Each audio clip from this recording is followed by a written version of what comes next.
Hello my lovelies, today I'm going to make some foam stamps. Now this is just using a piece of board and a piece of fun foam, if you can call it that, craft foam. It's only very narrow, but you don't need to have it really thick.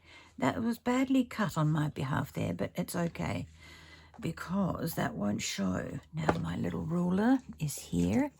I'm going to use my small ruler, and I'm not sure how wide it is, about 1.25 inches, I think, but that's going to be well and truly wide enough for the stamp I want to make. So I'm just going to cut this out using my blade.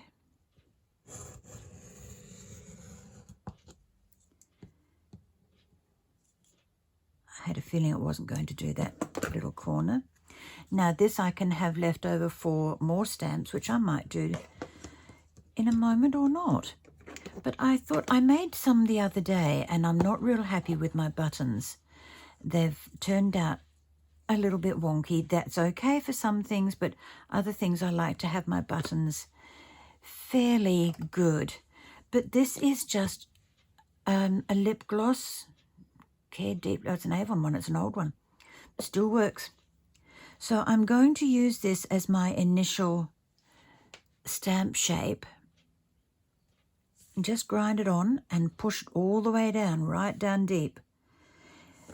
The only thing that's going to show, well, the whole lot's going to show on your stamp, but the things that I'm pressing down won't appear, so they will be the white parts of the stamp, and the rest of it will be prominent.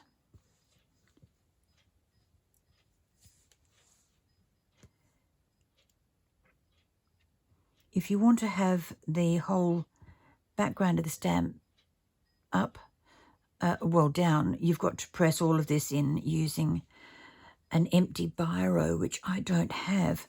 I started using one the other day when I was doing this, and it suddenly started working. And if that happens, you end up with ink on your page from the biro, not from the ink in the stamp. Now what I'm going to do, I'm using my old Hobbytex stylus remover and flat piece here with a little rounded end there, and I'm just going to poke 4 buttons. Now these are not going to be 100% symmetrical.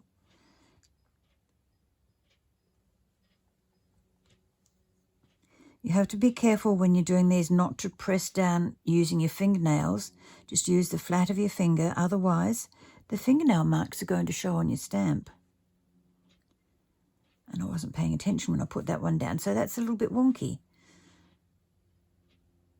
I don't mind that because the shape of the button is not wonky, just the holes.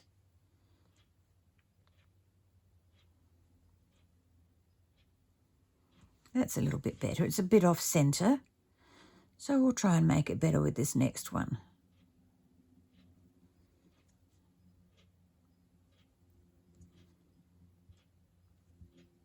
Now these clean off really well with wet wipes, as long as you're using Distress ink. If you're using a pigment ink, the ink will stay in the foam. It's okay, it doesn't stop the usability of the stamp though, I've got to tell you that. It just makes it look a little dirtier than it should do. But that's what I'm going to be using today, some pigment ink. Now, so that I'm not going to get my hands dirty when I'm stamping, because these are very narrow and you don't have a block, I use a piece of masking tape, which I'm going to put down there on the table so I can get a square cut. I'm being a little bit fussy. Yes, I'm allowed to be every now and then. Now, because this is a wide piece of board, I can use the whole width of the width being this way, of the masking tape. Now I'm going to fold it down so that the middle pieces are stuck together, but those are open and usable. I'll put them in the middle of the stamped shape, and there you have a little handle. So as you're dabbing it onto your page, you can run your fingers down that way, get the ink onto your paper, and then lift it up with your little handle. Now I will demonstrate that. Let me get a book page. I love my book pages. Open it up to some random page. Oh, that'll do. Okay.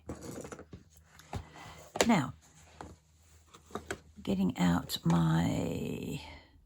I don't want to do black. Let's use my favourite vintage sepia by VersaFine. Okay, now let's get this well and truly inked up. Bring that over here so you can see what I'm doing, as well as... I'm sorry. I bumped the tripod and the phone just flopped down, so I will try to edit that little piece out. If I'm not successful, you will see it.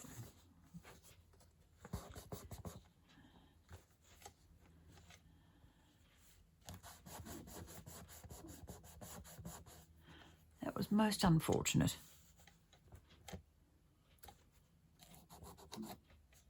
Turn it over and check. See, that piece there hasn't quite got enough ink saturation on it. Don't press really hard. Just gently does it. Still not done. And a little bit up in that corner. Okay. Now, oh, let's make this... No, let's make it vertical because it's easier with the page in the book. Now just run that down and keep it on your page for 30 seconds or so. Not long.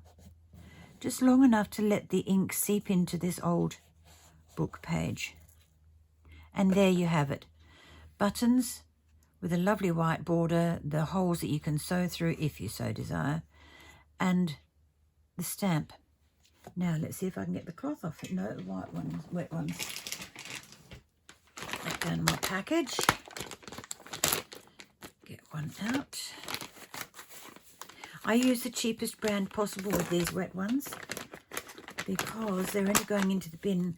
Sometimes if I'm using pretty colours, I will keep them and use them in the backs of backs of journals, or somewhere in journal, not backs of, but somewhere in a journal. Now see how that is not coming off? It's coming off a little bit on my wipe, but not a lot. Whereas the distress inks, because they're water activated, will come off quite nicely of all the foam, but not this particular brand of ink. That's okay, because you can still use it.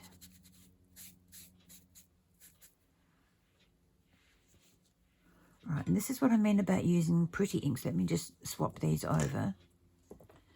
This one I was using yellows, greens, blues, browns, and this is dry, so it can be used as, you know, maybe a veil. They also make good blotters, I've got to tell you. If your ink is a little bit dry, a little bit wet on your page still, you can just go over it and use it as a blotter, and it doesn't show. But the colours are just gorgeous in this. You know, I would use that as possibly a veil or a curtain. Let's close it. I don't want to stick my finger in it again. Glue it up there, and you can lift it up, and you've got a cover of... If something you don't want everyone to see straight away, put a nice cover over it. I need some more colours on that. So I'm going to keep this one and keep using it to clean the prettier colours when I do them. Now let me show you some of the other stamps that I've made.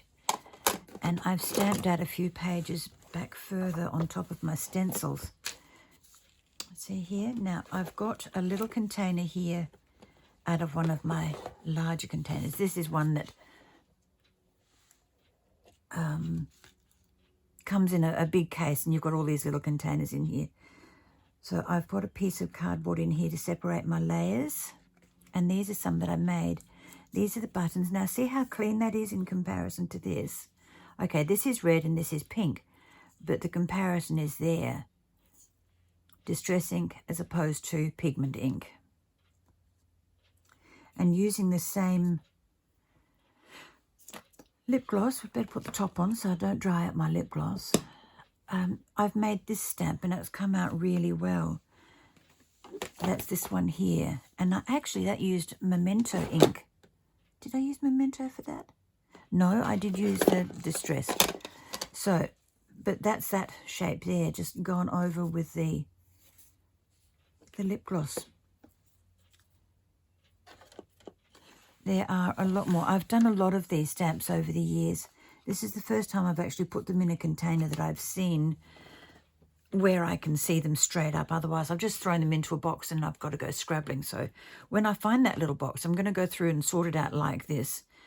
This idea came from AlJohn. Her name is Amy. Her YouTube channel is AlJohn, and she has the most incredible things. She's taken us through, over a 5-year period, things that you can make for your scrapbooks and your junk journals. All you start off with $5 in your bank account, and you spend maybe $4 one week, so you've got $1 to go into your piggy bank. Then the next week you've got $6 to spend. If you don't spend all of that $6, you keep mounting it up.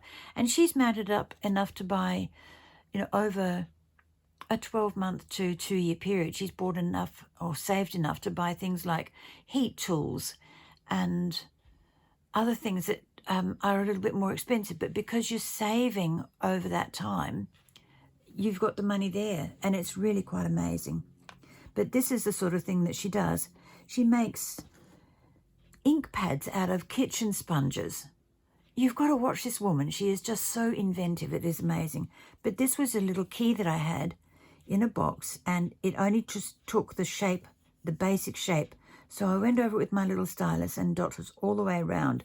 Now let me see if I can find that key shape for you. There's one. And that's using, once again, the fun foam. This was the vintage sepia, so it didn't come out all that good, but it works. And this little one is a piece of bling that I had, and I thought, I wonder if I can get that to work. I got it to work halfway. I've got the little butterfly, and he's in here, and I've got the little circles, which are up here. So I'm calling that a success. It's a 50-50 success. Now, I don't think I've got one that I can show you this. I did it on something different. Did I do it on here? No, but I did do the lines. See these lines? You spend minutes and minutes and minutes drawing them in your black pens, and you can do it on a piece of fun foam. Just get a ruler and an old business card, and this is all I did with this one. Put my ruler down there, got my old business card, used the rounded corner, and just went up and down. And again, up and down, all the way along. And I've got 2 broad ones here, which look fine. Makes it look like a barcode. I'm very impressed with this one. Very impressed. But simple little things that you've got in your house. The only thing you're going to outlay is, if you haven't got any foam, you're going to have to get some foam. And from places like Spotlight or a cheap craft shop, you can pick up foam all over the joint. Now, what else did I do? Oh, yes, this one. Now, is that the big one or the small one? I think that might be the small one. Yeah. Okay. I very carefully drew my scrolls in pencil, and then I went over them with my tool, my little pokey tool, and this is what the result is. So please give this a try. I think you'll enjoy the process. Sometimes it's a little time-consuming depending upon the complexity of your pattern, but it makes such a big, big difference to your work. I would have thought of just leaving that stencil on its own, and then I was watching somebody else and they were layering, and I thought, oh, I can do that. I can do that. So I layered heavily on here, but it still looks okay. That one there is this little one here. Once again, a ruler and a card. Just take the lines diagonally. You can do crisscross, you can do noughts and crosses, you can do whatever you like. It is just fantastic the way you can do things like this. Now, what have I done here?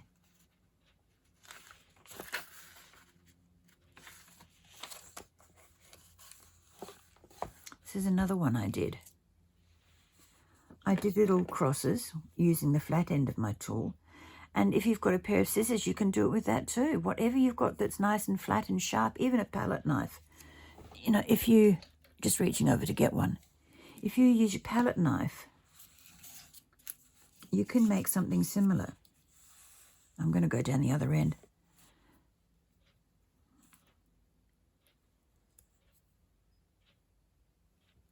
Just make sure you press nice and hard.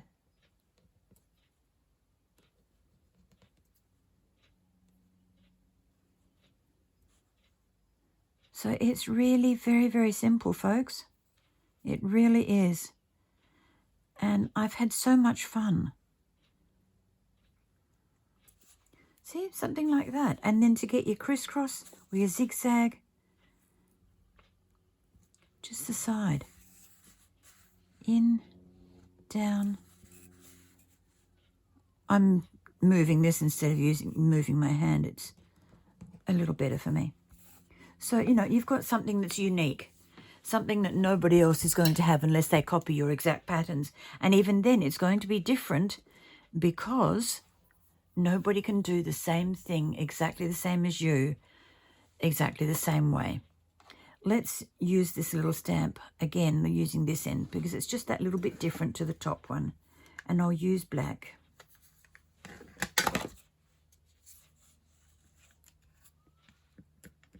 It's the same, but it's different, done with different tools.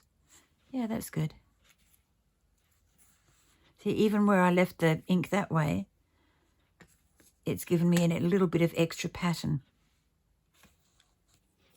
So it's as easy as that. It really, really is so easy.